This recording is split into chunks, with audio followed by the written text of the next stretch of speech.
Because when I joined, VARA was running a minimal viable product program at that time for a small cohort of approximately 50 VASPs that wanted to come to the region, wanted to get licensed within Dubai for virtual asset activities.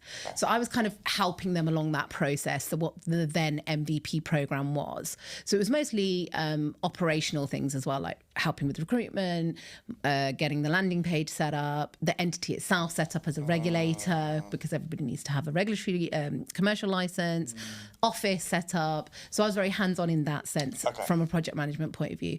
But when it became more technical to the licensing side of things, then yeah, it was a transition, because I come from a Big Four background where there's a lot of red tape in the UK, even to onboard a client just on a normal digital transformation data program.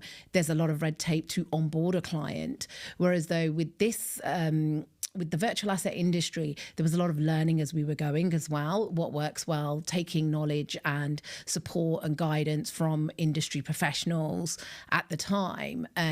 So working with those colleagues, we were working with DLA Piper, PwC at the time, and they were really helping us shape what VARA was going to be from a licensing perspective and a regulatory perspective. So it was quite different, because you have to use a completely different mindset. Also, the region itself as well. So I hadn't worked in the region before. So communication here is very different. It's 24/7, it's WhatsApp, I'm a typical project manager, very responsive. So I would be boom, boom, boom responding, but not taking 5 seconds to be like, okay, this is different. So replying to people differently and approaching it differently. So there was a lot of learning for me, not just from a virtual assets perspective, but from a regional perspective as well.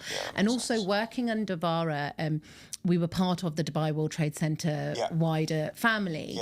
And I call it a family because there's still, when I see everybody from DWTC, they're very friendly. It's like we've known each other for years.